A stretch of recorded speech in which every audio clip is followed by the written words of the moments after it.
Quand les hommes t'abandonnent, Dieu reste avec toi. Aujourd'hui, je veux parler à quelqu'un qui a traversé une saison difficile. Une saison où tu as senti que tu étais seul. Tu as porté des fardeaux sans pouvoir les expliquer. Tu as souri dehors, mais tu as pleuré dedans. Et peut-être que 2025 t'a laissé des traces, des déceptions, des blessures, des portes fermées, des combats intérieurs. Mais écoute-moi bien. En ce début d'année 2026, Dieu veut déposer une vérité dans ton cœur. Quand les hommes t'abandonnent, Dieu reste avec toi. Alors respire et laisse cette phrase entrer en toi. Dieu reste avec toi, même quand tu ne le sens pas, même quand tu ne le vois pas, même quand tu n'as aucun signe. Dieu reste avec toi. Il y a des gens qui ont eu besoin de toi et tu étais là. Il y a des gens qui ont pleuré devant toi et tu les as consolés. Il y a des gens également qui t'ont promis, je ne vais jamais te lâcher. Mais quand la tempête est arrivée ou quand une opportunité se présente, ils ont reculé. Et ça fait mal. Oui, ça fait mal. Parce que l'abandon, ce n'est pas seulement une absence, c'est une douleur. C'est une question, pourquoi ils sont partis? C'est une pensée, est-ce que je vaux vraiment quelque chose? C'est aussi une angoisse, et si je n'arrive pas? Mais aujourd'hui, la parole de Dieu ne te laisse pas dans la confusion. Elle te donne plutôt une fondation. Et dans 2 Timothée, le chapitre 4, les versets 16 à 18, l'apôtre Paul déclare « Tous m'ont abandonné ». Mais il ajoute « Le Seigneur m'a assisté et m'a fortifié ». Il conclut aussi pour dire « Le Seigneur me délivrera ». Tu as entendu? Paul n'a pas nié la réalité. Il a dit, oui, ils sont partis. Mais il n'a pas permis à leur départ de devenir sa fin. Parce qu'il a découvert quelque chose de plus grand, la présence du Seigneur. La présence du Seigneur ne dépend pas de la présence des hommes. Je vais te montrer cette vérité à travers ces 3 vies. La vie de Joseph, la vie de Jésus et la vie de l'apôtre Paul. 3 saisons d'abandon, mais un même Dieu fidèle. Commençons avec Joseph. Joseph n'a jamais été abandonné par des ennemis. Au contraire, il a été abandonné par ses frères. Ceux qui auraient dû le protéger l'ont rejeté. Ceux qui auraient dû l'élever l'ont jeté dans une fosse. La Bible déclare dans Genèse, le chapitre 37, les versets 23 à 24, qu'ils l'ont dépouillé et ils l'ont jeté dans la fosse. Imagine cette scène. Une fosse profonde, un silence lourd, une solitude totale et cette pensée, je suis seul. Mais écoute, la fosse n'a pas annulé le plan de Dieu. La fosse n'était pas la fin de Joseph, c'était une étape. Il y a des fosses dans la vie.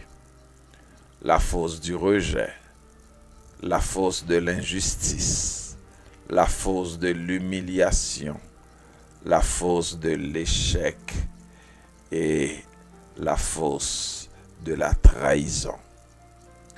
Mais je viens de te dire, ce que les hommes appellent fosse, Dieu peut l'appeler formation.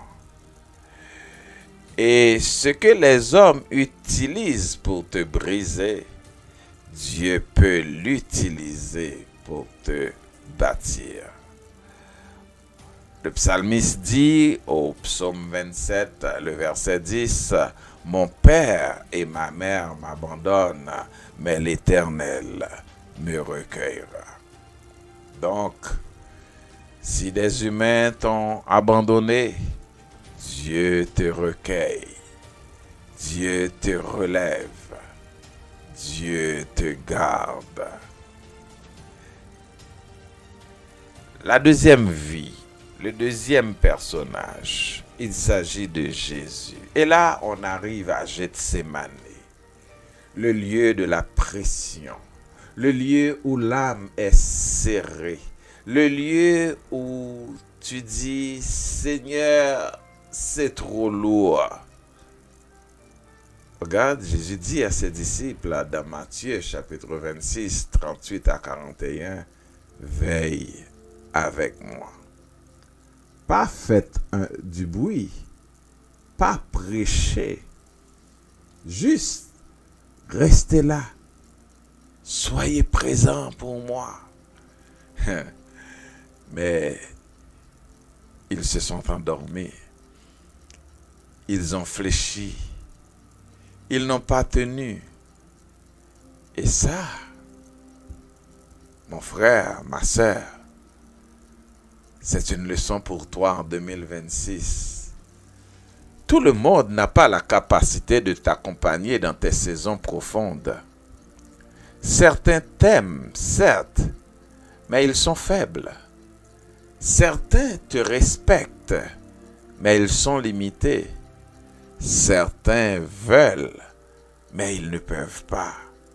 Alors ne bâtis pas ta stabilité sur la présence des hommes. Bâtis ta stabilité plutôt sur la présence de Dieu. Parce que Dieu, le Dieu que nous servons, ne dort jamais. Il ne sommeille pas. Il ne t'oublie pas. Et il ne te laisse pas. Dans Ésaïe 43, le verset 2, nous lisons, « Si tu traverses les eaux, je serai avec toi. Et si tu marches dans le feu, tu ne brûleras pas. » Regarde bien. Dieu ne dit pas, « Tu ne traverseras jamais les eaux. » Il dit, « Je serai avec toi. » Dieu ne dit pas, tu ne verras jamais le feu. Il dit, tu ne seras pas consumé. Donc, si 2026 a des défis, tu ne les affronteras pas seul. Dieu sera avec toi. Enfin, le troisième personnage, c'est l'apôtre Paul. L'apôtre Paul dit, tous m'ont abandonné. Et peut-être toi aussi, tu le dis, tous m'ont abandonné. Ou bien, je ne reconnais plus personne. Ou bien encore, je n'ai plus personne sur qui compter. Mais l'apôtre Paul va ajouter, le Seigneur m'a assisté et m'a fortifié. Cela veut dire, quand ils sont partis, Dieu reste. Quand ils ont lâché, Dieu a tenu. Quand ils ont fermé leur cœur, Dieu a ouvert le sien. Et voici la promesse qui doit porter ton année 2026, que nous trouvons dans Hébreux, le chapitre 13e et le verset 5e, où Dieu dit, je ne te délaisserai point et je ne t'abandonnerai point. L'homme peut changer, l'homme peut se fatiguer, l'homme peut mentir, l'homme peut disparaître, Mais souviens-toi, Dieu demeure. Alors maintenant, je veux parler à ton cœur clairement. Mon frère, ma sœur, ne laisse pas 2025 te définir. Ne laisse pas l'abandon te fermer. Ne laisse pas la trahison t'endurcir. Ne laisse pas la douleur te voler la foi. Oui, tu as souffert. Oui, tu as été déçu. Oui, tu as été secoué. Mais tu n'es pas fini. En 2026, tu vas te relever. Tu vas avancer. Tu vas reprendre ta place. Tu vas retrouver ta paix. Tu vas retrouver ton feu. Parce que Dieu est un refuge. La Bible déclare dans le psaume 46, le verset 2, Dieu est pour nous un refuge et un appui, un secours qui ne manque jamais dans la détresse. As-tu bien entendu? Un secours. Un secours qui ne manque jamais. Pas parfois, pas quand tout va bien, mais jamais.